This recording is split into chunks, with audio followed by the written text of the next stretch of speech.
So, um, these are the things that I went through from being disobedient. The hedge of protection was lifted off of me.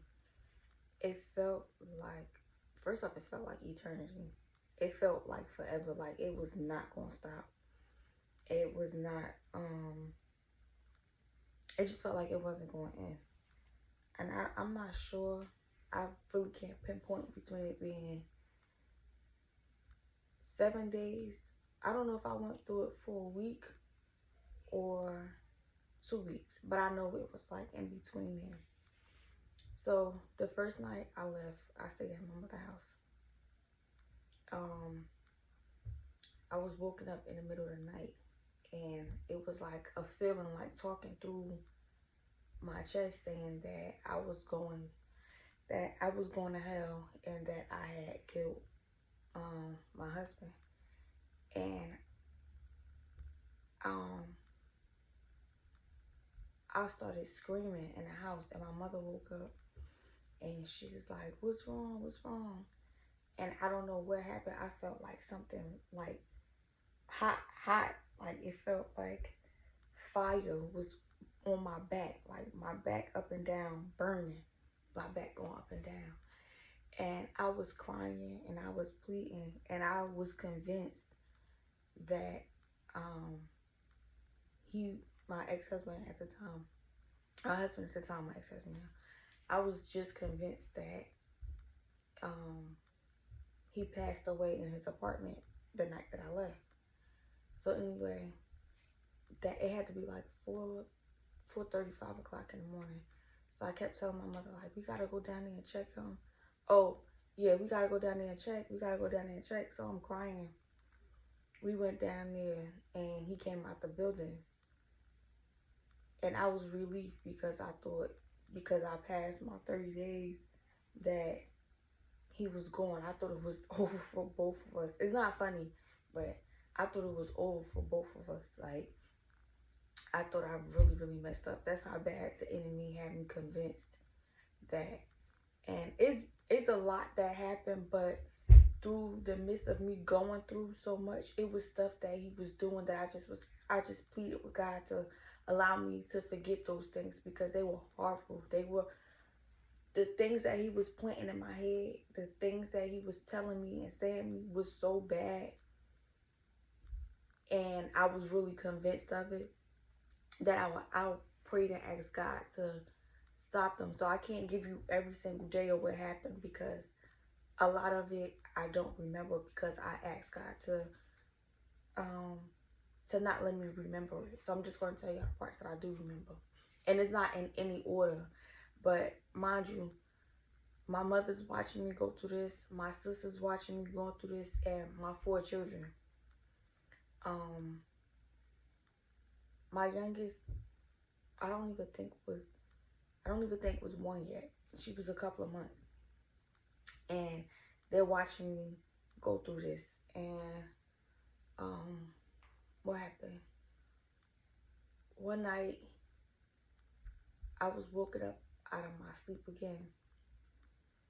And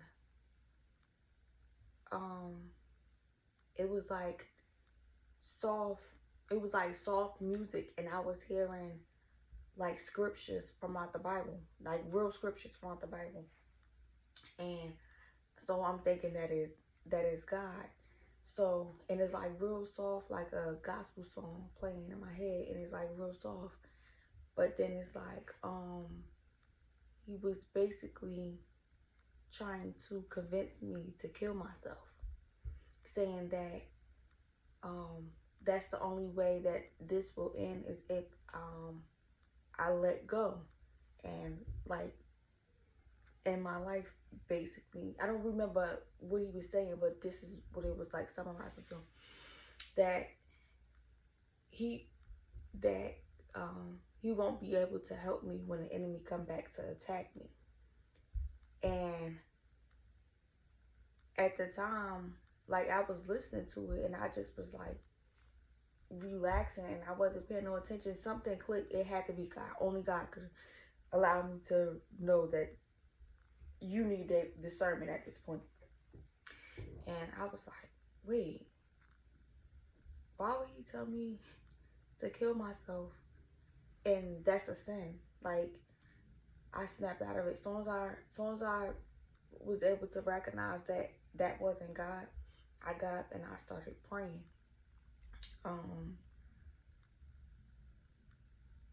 Another night, this was another night, and this is one thing that I really, really wish that I didn't remember this part, but I do. He was trying to get me to sacrifice my child and have me give my soul to him and to sacrifice my child. And during this image, he showed me him,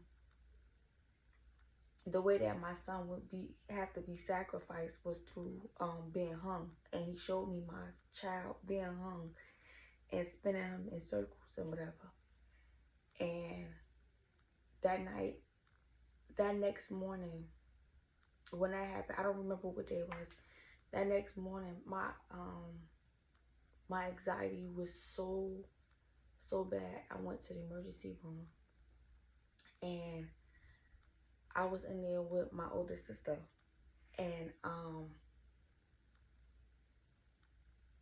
I heard God say, "I'm trying to help you, but you're not even letting me help you. Like, you giving me so much pushback." And I couldn't relax. I couldn't figure out what was going on. I didn't like. It was horrible. So my sister says, she's married. She's like, I gotta leave now. Like, she had to go get her kids and her husband, whatever. And she's like, I have to leave now. I think my mom was at work. And she like, I'm gonna bring you your phone. And I heard God say, you don't need your phone. But she brought me my phone anyway. And at the hospital, they have sitters. And because of, I told y'all I was a suicide, what you call them? They was in there sitting with me because of that. And the lady, not a lady, it was a young girl. He sat in there to sit with me. And I say he sent her because the question she was asking me, she was asking like about my dating life and why would you continue to date someone knowing that they hurting you? I don't remember everything she was asking me, but I knew God sent her because of she was asking me all the stuff that was going on in my life. It was like she knew the things that I was going through and whatever. And then I think one thing she said, she asked me, she said, I think she asked me what do I believe my purpose was here, or was one thing I wanted to accomplish. I don't remember, but I knew it had something to do with my purpose here on earth.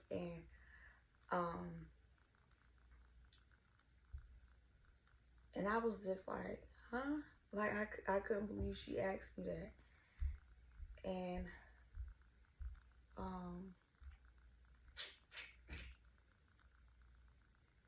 I was answering her. The lady was buzzing, and I said to her, I said, God sent you here. She said, why you say that? I said, because the things you asking me. She said, I don't know. The questions just keep coming into my head, so I'm just asking you. I said, so you don't think that you getting those type of questions without knowing me? You getting those type of questions just because? I said, you asking me stuff that I'm going through. You asking me stuff that has happened in my life to give me clarity on it, basically. And she said, wow, I didn't know that that's what I was doing. She said, I just was sitting here with you having a conversation. And then my mother walks in there. And I said to my mother, I said, God sent her in here to sit with me until you came. She said, why you say that? I said, because she was just so nice and so pleasant, and she didn't just come in here and sit with me. She came in here and kept me company. Like, being around her was pleasant. Like, it was like a, you know, when somebody has a good spirit around you, it was like a sense of like calmness. Mind you, I told you my anxiety was real bad and all the stuff that was happening before. So it was just a calmness with her and a sense of comfort and peace that I felt. Oh, in the midst of that, when I started to feel good, the enemy tried to trick me again. So in the midst of it, he says, you feel better now. Go home to your husband and your kids, and they miss you, and da da da. Mind you, I already know that's a bunch of bullcrap, and I was already told to leave. He wouldn't have told me to leave for me to go back. So when an enemy is trying to convince you, he will make himself sound like God. Like, he'll try to talk to you pleasant, but whispering sweet nothings in your ear, like it's all bullcrap, and he lying to you, trying to get you to go back against what God has already called you from, or God to give you something, and then the enemy try to convince you to go back on that.